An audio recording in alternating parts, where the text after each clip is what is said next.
Hi everyone, welcome back to my channel, WW2 US Collector, where today I'm going to be talking about different tobaccos that was on offer to the US soldiers during World War II. So this start off with the most famous one out there, which is Lucky Strikes. Now this is obviously the green packet, and then they come out with the white one. In 1942 they changed to white, and it was a big advertisement campaign saying that the colour pigments to make this green was going to go to the war effort. So that's why I went for the white, but that is false. It was just a way of making people go out and buy Lucky Strikes. Now, these are them two options. And then we've got a pack of Chesterfield, which is in there, which is a nice pack. And then they've all got tax labels, and also some of the older ones, they've got series numbers, and I can talk to that a little bit more. And this is literally, if you're a serviceman, you don't have to pay tax on tobacco. And then we're going to go with, let's have a look in this collection. We've got Prince Albert, so we've got metal tin, and then they come out with later with a cardboard tin, or not tin, cardboard box, sorry. Now on this I can show you, I think you might be able to see it, there's a series number on the bottom. You might not be able to see it there, which is 115. Now the way to date this is you take the last two digits, so 15, add 30 on it, which is 45. So this is 1945. So the very late war of these ones. I think they started bringing out the cardboard ones later on in the war. Don't totally quote me on that, because that was just another thing of saving tin for the war effort. And then we've got Union Leader. Now I like these packets because on there you've got the old war effort, which is victory package, which is obviously saving the tin. Don't know if that's 100% true, or once again it's just a tobacco advertisement campaign. And on that you've got that there saying you ain't got to pay tax for overseas servicemen. Then we've then got Briggs, which is another nice one. These ones you don't really see that often, which is nice. And then we've then got Velvet, which is the tint one again, and then that's the same again on there. If you can see the series number somewhere on there, which I think is actually broke on that corner, so I can't actually show you. It's just very faint right in there. It's on that curve. But that's another variant of early war tin. And then we then go again with the cardboard version. Once again, I think that's got a series number in that corner, which is 115 again. So this is late war. That's the back of it.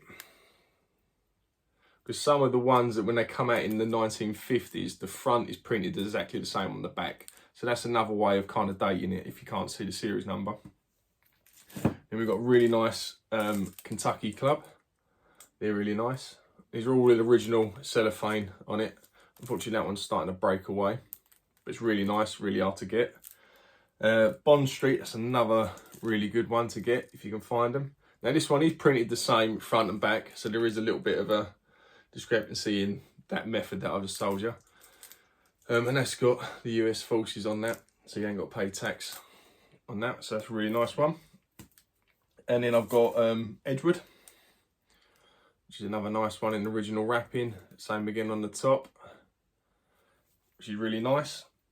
And then we then go for chewing tobacco. Now a little thing to point out as well is that Lucky Strikes were expensive. They were sort of fairly newish coming in, so these are like pre-rolled, just literally put them and got a filter. And actually they haven't got filters. Pre-rolled.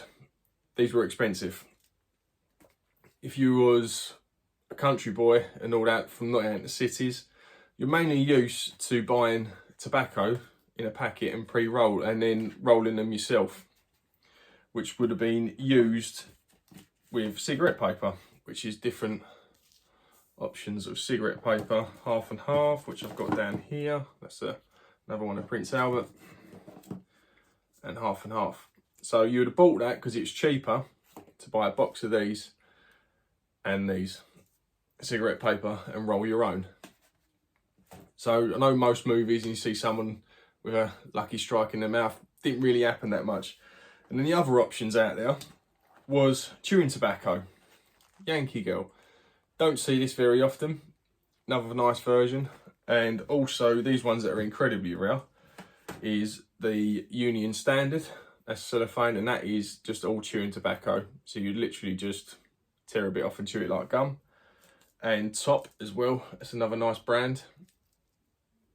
These you don't see that much often, so if you do see them, and it's something to grab hold of because you don't see them at all. Very rare. That's chewing tobacco. Now that's mostly what them guys back then would have been using, chewing tobacco and tobacco out of a tin and pre-roll and roll it yourself. Couple of other different variants. You had cigarettes in your K rations. So Chesterfield, it's original. You had 3 in that packet, and that would have come in your box of K rations. And then Lucky Strike done them as well, supplied them for the K rations. And then also Philip Morrison, which is another nice one, that come in your K rations. And also, most guys back then did smoke a pipe. This one is made by, if I can see it, should have known it's been ages since I've looked at this. It is made by, give me a second in the light, by Bowl. Original World War II pipe. I remember doing loads of studying on a manufacturing of what was out there at the time in 1940. And some guys smoked pipes. Now, on my Instagram page, I've got some photos of 101st Airborne. They're outside a museum in Eindhoven, in Market Garden. And there's a couple of guys with smoking pipes, so that's quite cool thing to have. And then we've also got Dukes, and then some tobacco come in these little pouches, which is kind of like a very light hempy sort of sack material. And that comes with cigarette paper on the back. Little pouch. It's got the 3 for US Army tax stamp on that, and that was the same sort of principle. That's a little cord to pull the bag up tight again. That's really nice. And then we'll now go to matches. I'll briefly go over this. So independent. Now this is a full pack of 10 matches. These are really hard to come by. So this was the first one, and I think mid-war or even a little bit earlier, they then changed to the plain brown packaging to save on printing. So that and that, they're really nice, hard to come by. And then there was like loads of other different types of little small packs for victory matches. Let's hold that up a bit better for you. And then this one again. And then the other type was a Dunhill service lighter. Now this is the box, plain on the back, just the advertisement on the front, and that is what it looks like. I think they've done these in, there's a dark blue they done in, which is really rare. This is just the normal black one. Now the other thing to go with your pipe and tobacco is pipe cleaners. So I've got some here, wartime pipe cleaners, and then also I've managed to find a complete box of wartime pipe cleaners. Now this is what would be in your PX store, which is Postal Exchange. So you literally go in there and you can buy this tobacco off the counter. And then these are the bigger tins that would have been on offer. They would have been on the back shelves, and then you'll obviously open it and scoop it out and put it in your tobacco pouch. So we've got that one, Prince Albert one, and then the cardboard one, which is nice. What else? And then also, what was on offer, this is a US Army, I think it's US Army, I think they were, Foxhole lighter.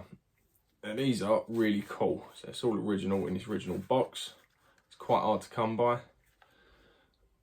In there. And then, it's literally, I'm not 100% sure how this works, but you pull this ball, it's on the cord, it pulls the thread up and then lights the thread, and then you just get a glow, you don't get a flame. So I don't know if this was soaked in something, but once again, I'm not 100% sure how this works. I just got the basic principle of it, and then it comes with a couple of spare wicks. Well, it's not really a wick, I don't really know what you call it. And then instructions, original instructions inside, and then I like this foxhole. It's got the original print of a soldier in a foxhole inside. If I open without dropping it everywhere. In there. You see him there? Which is really quite cool. Shows you how to use it. I should read this because I can tell you actually how it works. There. So that's there. Also, another lighter which was on offer was Parker lighter. I think they were teamed up with Sherman, I think, as well. Or they may have been two separate companies at that point. And this is a nice green crinkled lighter. As you see in the movies, got Parker stamped on the front. I don't know if you can see that in the camera, this lighting. But yeah, that's really a nice piece. Now, there is something I read somewhere, and I don't quote me 100%, but the reason why it's crinkled is because the quality of the metal, because obviously it's going for the war effort, wasn't that good. So it was all to do with how they baked the paint on it. I believe there's something in there. I need to do a bit more research, and I can tell you guys a little bit more about that. But yeah, this is kind of a general bit of a chit chat about tobacco, which was on offer during World War II to the US soldiers. I hope you found this a little bit interesting. I know I feel like I've waffled on for about 10 minutes and probably bored you to death, and you probably haven't even got this far. But yeah, hope you found it a little bit interesting. Give us a thumbs up and a subscribe if you liked it. I'll have a lot more of this going on. Please do comment if you want to see other stuff, like how equipment was packed, what was in the musette bags, what was in pockets, that sort of stuff, how a paratrooper would carry stuff. I've got some information on that. Yeah, literally anything that you want to sort of know, if I can help, be great. Any rations, stuff like that, I can give a little bit of an insight on the information on that. But yeah, hope you found this a little bit interesting. Cheers for watching.